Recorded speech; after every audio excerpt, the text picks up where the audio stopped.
क्या आप जानते हैं कि ये जो फ़ोन आपने पकड़ा हुआ है, आपके हाथ में है या आपके बच्चों के हाथ में है, ये एक टाइम बम है। इसका अंदाज़ा आपको शायद नहीं है और ये एक सच है। इसका प्रूफ मैं आपको इस वीडियो में दूंगा और ये 100% सच है। हाल ही में इजराइल के वज़ीर आज़म ने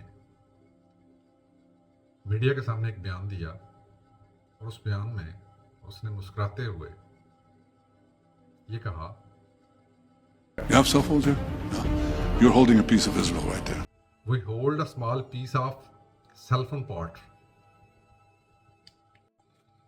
उसने जो बयान दिया, उस बयान को सुनने के बाद जहाँ जहाँ वो स्टेटमेंट पहुंची, लोगों में खौफ फैल गया। लेकिन सिर्फ खौफ फैला, लोगों ने उसके ऊपर कोई रद्द अमल नहीं दिया, ना लोगों ने उसके ऊपर कोई एक्शन लिया। तो दोस्तों, आज मैं आपको इसकी डिटेल इसी वीडियो में बताऊंगा। इस वीडियो को एंड तक ज़रूर देखिएगा।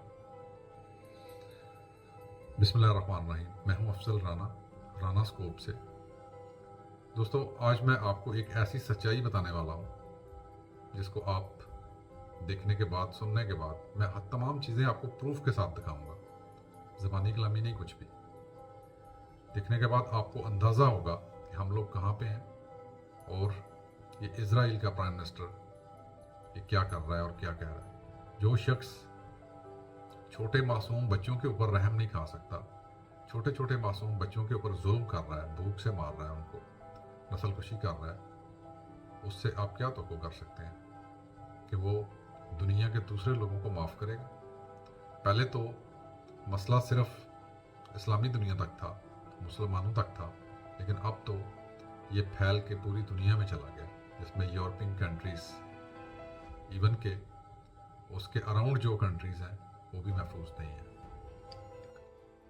ये बयान देने के बाद वो मुस्कुराया, उसने एक स्माइल दी, और ये स्माइल नॉर्मल नहीं थी, ये एक वार्निंग थी और एक धमकी थी पूरी दुनिया के लिए, और ये खतरनाक वार्निंग थी। इवन के उसने जो बयान दिया है, उस बयान के हिसाब से इजराइल के पास ऐसी कोई फैक्ट्री नहीं है जहाँ पे वो सेलफोन्स बनाते हैं। सेलफोन्स बनाने वाली जितनी भी फैक्ट्रीज हैं, कुछ तो चाइना में है या अमेरिका में है या कुछ यूरोपियन कंट्रीज में है। तो फिर उसके पास ये चीज़ कहाँ से आई? सोचने की बात तो ये है कि वो क्या बना रहा है। अब इसके ऊपर बात करते हैं। दोस्तों, सेलफोन और लैपटॉप,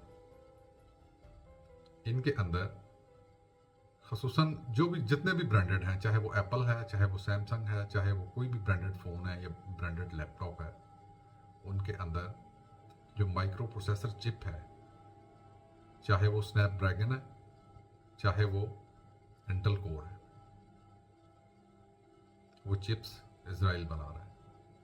और चिप बनाने का मकसद क्या था और क्या है वो अच्छी तरह से जानता है, लेकिन हम लोग नहीं जानते। उसने माइक्रो प्रोसेसर चिप्स बनाई और बना के उन कंपनीज को सेल की, और उन चिप्स के अंदर पूरी प्रोग्रामिंग, पूरे सॉफ्टवेयर्स वो सारे इजराइल ने खुद डेवलप किए हैं और ख़ुद उसका मैन्युफैक्चरर है, और वो चीज़ें बना के आगे उन कंपनीज को दे रहा है, और वो कंपनीज उससे ख़रीद रही हैं। ख़रीद के तमाम सेलफोन्स के अंदर वही चीज़ें इस्तेमाल हो रही हैं। आप इस चीज़ का अंदाज़ा करें कि वो शख्स इतना शातिर और इतना तेज़ है कि उसने ये दोनों चीज़ें बनाने का मकसद क्या था और वो बना के क्यों बेच रहा है। सेलफोन भी तो बना सकता था या कोई और चीज़ें भी तो बना सकता था। ये चिप्स बनाने का मकसद उसका ये था कि इसको as a warfare tool use करेगा। जब उसके पास कोई चारा नहीं रहेगा, उसको असले से मारने की लोगों को ज़रूरत क्या है? उसको ज़रूरत नहीं है कि वो असला इस्तेमाल करें लोगों के ऊपर। अभी तो बेसिक चीज़ों के ऊपर तो वो असला यूज़ कर रहा है, लेकिन आने वाले टाइम में जब उसके पास कोई चारा नहीं रहेगा तो फिर वो ये चीज़ें इस्तेमाल करेगा। तो उसकी ज़िंदा मिसाल मैं आपको देता हूँ। सीरिया में और लेबनान में डीसी पेजर ब्लास्ट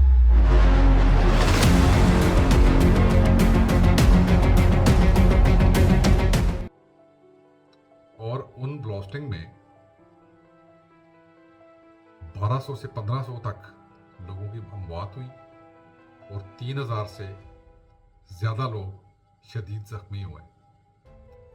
अब देखने की बात यह है कि उस डीसी पेजर के अंदर जो बैटरी लगी हुई होती है वो बैटरी टोटल 300 mAh की होती है या 350 mAh की होती है। इससे ज़्यादा उसके अंदर पावर नहीं होती, क्योंकि डीसी पेजर जो होता है वो सिर्फ मैसेजेस रिसीव करने के लिए होता है, उसमें इतनी पावरफुल बैटरी की ज़रूरत नहीं होती। तो उसके बरक्स आप देखें कि सेल फोन के अंदर उस डीसी पेजर ने कितना नुकसान पहुंचाया लोगों को, कितने लोग उससे मारे गए, कितने ज़ख्मी हुए, और आम लोग बाज़ारों में, इसकी मैं फुटेज आपको साथ साथ दिखा रहा हूँ, आप ज़रा देखिए। और जो सेल फोन के अंदर आजकल जो बैटरीज आ रही हैं वो 3000 mAh से लेके 7000 mAh तक बैटरीज आ रही हैं, और इसके अंदर जो केमिकल यूज़ हो रहा है और लिथियम आयन के नाम से ये केमिकल है जो कि इंतहाई पावरफुल, और जितनी पावर मैं बैटरीज की आपको बता रहा हूँ, ये एक बैटरी कम से कम किसी एक कमरे को उड़ाने के लिए या एक घर को उड़ाने के लिए बहुत होती है, क्योंकि इसके अंदर लिथियम के अंदर बहुत ब्लास्टिंग पावर बहुत ज़्यादा होती है। तो आप अंदाज़ा कर सकते हैं कि ये वाकई क्या हम बम लेके फिर रहे हैं। दोस्तों, इजराइल की दुश्मनी सबसे पहले तो मुस्लिम वर्ल्ड के साथ थी, लेकिन अब ये मुस्लिम वर्ल्ड का मसला नहीं रहा, मुस्लिम दुनिया से बाहर निकल गया। अभी ये सारी इंसानियत का मसला बन गया। चाहे आप चाइना में रहते हैं, पाकिस्तान में रहते हैं, अमेरिका में रहते हैं, या आप जहाँ कहीं भी रहते हैं, आप सेल फोन को जेब में डाल के फिर रहे हैं और आप समझ लें कि आपने एक बम जेब में डाला हुआ है, क्योंकि इसका कंप्लीटली कंट्रोल उस शख्स के पास है जिसने इसका मेन यूनिट बनाया है। और माइक्रो प्रोसेसर मेन यूनिट होता है और उसके अंदर ही सारी प्रोग्रामिंग होती है, उसके अंदर ही सॉफ्टवेयर होता है और उसके अंदर ही कमांड्स होती हैं सारी। वो अपनी कमांड्स डेफिनेटली उसके अंदर उसने अपने लूप होल्स रखे हुए हैं कि वो कुछ भी कर सकता है उसके साथ। जो एक सॉफ्टवेयर डेवलपर होता है या एक हार्डवेयर मैन्युफैक्चरर है, वो उसके अंदर कोई भी ऐसी चीज़, ऐसी प्रोग्रामिंग कर सकता है जिससे उसको वो ब्लास्ट कर सकता है। और इस ब्लास्टिक की एग्जांपल मैंने आपको बता दी है और दिखा भी दी है कि ये कुछ हुआ है। तो अगर हम अभी भी होश के नाखून ना लें तो फिर मैं कुछ नहीं कह सकता। हमें इसके ऊपर सोचना होगा। हम कर तो कुछ नहीं सकते, क्योंकि अब देखिए सेल फोन हर बंदे की ज़रूरत बन चुका है और सेल फोन को छोड़ना इम्पॉसिबल है। कोई शख्स भी इसको नहीं छोड़ सकता, लेकिन एक दूसरे को हम अवेयर तो कर सकते हैं। इसकी अवेयरनेस हमारा पहला कदम है। अगर हम अवेयरनेस फैलाते हैं, लोगों को इस चीज़ का इल्म ही नहीं है, पता ही नहीं है कि आया कि ये हो क्या रहा है, तो फिर तो हम कुछ नहीं कर सकते। लेकिन अगर हमारे पास अवेयरनेस हो या हम सोच सकते हो, समझ सकते हो और हमें इन चीज़ों की इंफॉर्मेशन हो, तो फिर हम कुछ ना कुछ आगे स्टेप ले सकते हैं। दोस्तों, ये वीडियो एक अवेयरनेस पे है। इस वीडियो को जहाँ तक भी पॉसिबल हो सके अपने दोस्तों में शेयर करें। आपकी सेफ्टी अपने हाथ में है। जहाँ तक भी पॉसिबल हो अपने दोस्तों में, अपने अजीज़ों में ये अवेयरनेस फैलाएं, ताकि पता हो, ताकि ये चीज़ नीचे से ऊपर लेवल तक जाए और हमारी हुकूमतों को, हमारे लोगों को, सरबराहों को पता चले कि दुनिया में क्या हो रहा है। वीडियो अच्छी लगे तो इसको लाइक, शेयर, सब्सक्राइब कीजिएगा चैनल को, ताकि मैं इस तरह की इंफॉर्मेटिव वीडियोस आप तक पहुंचाता रहूं। कमेंट्स में अपना फीडबैक ज़रूर दीजिएगा। दुआ में याद रखिए। अल्लाह हाफिज़।